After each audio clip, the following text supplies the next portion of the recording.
Welcome to my vlog. তো কেমন আছেন আপনারা সবাই? আর আলহামদুলিল্লাহ আমরাও কিন্তু ভালো আছি। তো এখানে আমি কিন্তু রেডি হয়ে গেছি, আর বাকি সবাই রেডি হচ্ছে। আর আমি আমার শাশুড়িকে ফোন করছি যে মা তাড়াতাড়ি করে রেডি হয়ে যান, কারণ আমরা বেরিয়ে পড়ছি। মারা কিন্তু চাচলে আগে থেকেই ছিল। তো এখানে যেটা হয় আর কি, যাওয়ার সময় জুতো টুতো মোছামুছি, যেগুলো আর কি নর্মাল কাজ। আর আমার ছেলে এত আগে রেডি হয়ে গেছে যে ও বিরক্ত হয়ে গেছে যে কখন বেরাবো একটা ব্যাপার। তো এই আমার শ্বশুরও কিন্তু রেডি হয়ে গেছে, আর আমরা প্রত্যেকেই রেডি হয়ে গেছি, জাস্ট বাড়ির দরজা টরজা লাগানো। আর যেটা হয় এই যে গাড়িকে ঝাড় দেওয়া, মানে গাড়িকেও তো রেডি করতে হবে কোথাও যাওয়ার আগে। তো সেটাই ও করছিল, গাড়িটা ঝাড় দিচ্ছিল। আর আমার ছেলে ভাবছে যে ও দাদু হয়তো চলে যাচ্ছে, ওই জন্য দৌড়ে ও দাদুর কাছে আসছে। আর গরমটাও মাথার ওপরে ছিল, মানে 1টা 1:30 বাজছিল, আর সূর্য পুরো মাথার উপরে, আর সেরকমভাবে একদম তাপ। তো যাই হোক, আমরা গাড়ির এখানে চলে এসেছি, আর এর এখনও গাড়ি ঝাড় দেওয়া হয়নি। তো সবাই বিরক্ত হয়ে গেছে যে আর কত গাড়ি ঝাড় দেয়, হয়ে গেছে, এবার দরজা টরজা খুলো, আমরা উঠি। তো যাই হোক, দরজা লাস্টে খুললো আমাদের এত বলার পর, এবং উঠে গাড়ির ভেতরে আরও গরম, আর গরমে পুরো আমাদের ঘাম বেরিয়ে গেছে। তো একটু ঠান্ডার বাতাস টাতাস খেলাম। এবার খাওয়ার পরে কিন্তু আমরা এখন গাড়ি ছেড়ে দেবো, আর বাড়ির দরজা টরজা আমরা ভালো করে লাগিয়ে দিয়েছি। তো এবার মা এখানে এসে আর দেখছি মা রেডি হয়ে আছে। তো যাই হোক, একটু স্বস্তি পেলাম যে আর বসতে হবে না, বেশি দেরি করতে হবে না, আমরা কিন্তু বেরিয়ে যাব। আর মিফু এখানে পুরো মুড অফ করে নিয়েছে, কারণ ওর এত খিদা পেয়েছে যে কখন যাব করছে। আর করাটাও স্বাভাবিক, কারণ 2:30 বেজে গেছে আর আমরা এখনও পৌঁছাইনি। তো আমরা এখানে এটা কি বলবো, এখানে যে থাকি না, তো বাড়িতে আসতে ইচ্ছা করে না। এই ধুলোতে অবস্থা খারাপ হয়ে গেছে বাড়ির, মানে দেখেও খারাপ লাগছে কি পরিমাণে নোংরা হয়ে গেছে বাড়িটা। থাকা হয় না এখানে, এসে পরিষ্কারও করা হয় না। ফাইনালি কিন্তু আমরা পৌঁছে গেছি পিএন গ্র্যান্ডে, মানে যেখানে ফাংশনটা আছে সেখানে। তো যাই হোক, এখানে একটা সমস্যা, যেটা হচ্ছে গাড়ি পার্কিং করার। তো পিএন গ্র্যান্ডে ঢুকেই দেখলাম যে অনেকের হয়ে গেছে খাওয়া দাওয়া, বেরিয়ে চলে যাচ্ছে। তো আমরা ভাবছিলাম যে যাই হোক একটু ফাঁকা টাকা পাবো হয়তো, কারণ আমরা তো অনেকটাই লেট করে এসেছি, 3টে বেজে গেছে, আর আমরা তখন পৌঁছেছি এসে। তো ভাবলাম যে ফাঁকাই পাবো, কিন্তু উপরে ঢুকার পর আমার ভুল ধারণাটা ভেঙে গেল যে না, ফাঁকা তো দূরের কথা, এখানে জায়গাও নেই ঠিকঠাক করে দাঁড়ানোর, হিউজ পরিমাণে লোকজন ছিল। তো এসে যেহেতু খাওয়া দাওয়া তো আমরা অনেকক্ষণ বসতে হবে, তো একটু আমরা ভেজিটেবল চপ ছিল, আর তার সাথে ছিল কোল্ড ড্রিঙ্কস। এখানে লোকজন দেখে বুঝতেই পারছেন যে কি পরিমাণে ক্রাউড ছিল। তো পুচকুর নাম হচ্ছে ওজিল মিরান, যেটা একদমই আনকমন একটা নাম।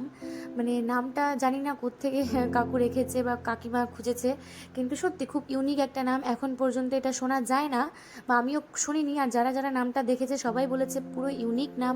তো নামটা কিন্তু খুবই সুন্দর, ওজিল মিরান। তো এখানে সবাই দাঁড়িয়ে আছি, সবাই বসে আছে, অনেকে খায়নি, অনেকে খেয়েছে, অনেকে খাচ্ছে। তো এই দেখুন, পুচকুর নাম মোহাম্মদ ওজিল মিরান। হ্যাঁ, তো রফিকুল কাকু বললো যে একটু ওয়েট করো, কারণ একটু বেশি লোকজন থাকলে যেটা হয় একটু অপেক্ষা করতে হয়, এটা তো স্বাভাবিক ব্যাপার। তো এখানে আমার ছেলে ভেজিটেবল চপ খেয়ে যাচ্ছে। তো ভয়ও লাগছিল, যেহেতু এগুলো খেলে পেট গরম হয়ে যায়।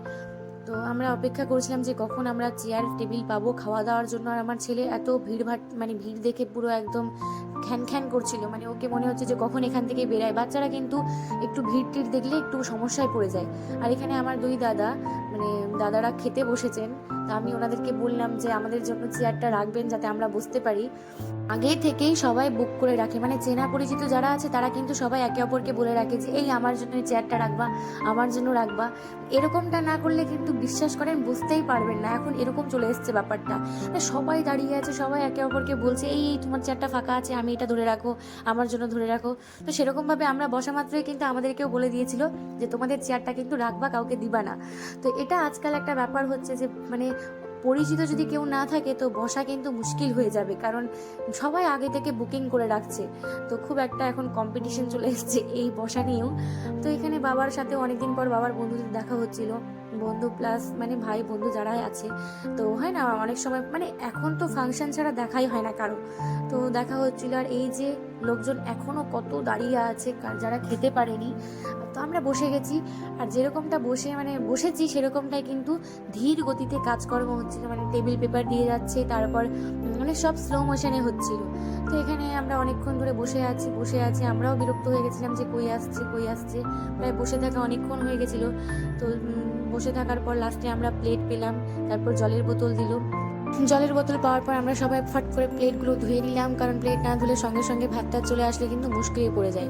তো প্লেট ধোয়ার পর কিন্তু চলে আসলো টিস্যু পেপার, আর তার সঙ্গে একটা হাজমোলার কোকা কোলা ফ্লেভার, তো যেটা সবারই অনেক আজকাল পছন্দ।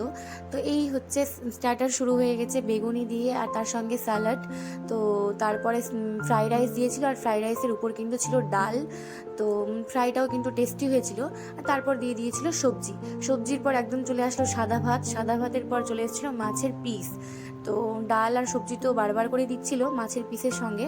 তারপর চলে এসেছিলো মাংস। তো মাংসটা কিন্তু একটু লেট করেই দেয় সাধারণত, তো মাংসটা লাস্টে দিয়েছিল।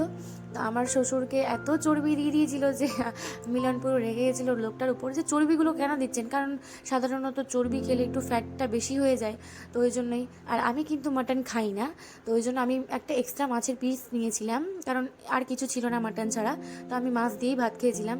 তো সেগুলো খাওয়ার পর আমরা মানে লোকজনকে দেখছি যে লোকজন প্রচুর পরিমাণে দাঁড়িয়ে আছে, তো আমরাও তাড়াতাড়ি খাওয়ার চেষ্টা করছিলাম। তারপর কিন্তু চলে আসলো চাটনিটা কিন্তু খুব টেস্টি হয়েছিল। আর এই যে ক্ষীর দই দিয়ে দিল, আর এটা ছিল হচ্ছে অরেঞ্জ ফ্লেভারের একটা মিষ্টি, যেটা আমি নিয়ে নিই, আর ছিল সঙ্গে কনসার্ট। তারপর আমরা হাত ধুয়ে নিলাম, হ্যান্ড ওয়াশও ছিল। হ্যান্ড ওয়াশ স্বাভাবিকভাবে অনেকে সোপ পেপার দেয়, তো আমরা সোপ পেপার পাইনি, তো হ্যান্ড ওয়াশ ছিল। তো হ্যান্ড ওয়াশ দিয়ে কিন্তু আমরা হাতটা ধুয়ে নিলাম। এবার হাত ধোয়ার পর এখানে যেটা হয়, সবার সাথে দেখা করা মানে হয় না। আর এখানে যেহেতু একটা আকিকা, তো প্রচুর পরিমাণে কিউট বাচ্চা এসেছিলো, মানে মানে বাচ্চাগুলোকে দেখতে এত ভালো লাগছিল। মিলন তো একটা বাচ্চাকে কোলেও নিয়েছে, আর ও একদম দৌড়ে বেড়াচ্ছে, থাকছে না কোলে। তো এখানে ওখানে দৌড়ে বেড়াচ্ছে বাচ্চাটাকে দেখে মানে এত সুন্দর লাগছে। তো এটা ছিল ওই দাদাটার বাচ্চা, আর এখানে এত বাচ্চা, দেখুন বাচ্চাই বাচ্চা। তো যাই হোক, এবার বেরিয়ে যাওয়ার পালা। রফিকুল কাকু আমাদেরকে টাটা বলে দিল, আর বললো যে অবশ্যই কিন্তু একদিন বাড়িতে এসো। আর আমরা বললাম যে হ্যাঁ কাকু, বাড়িতে যাব। তো আজকের জন্য এতটুকুই, টাটা।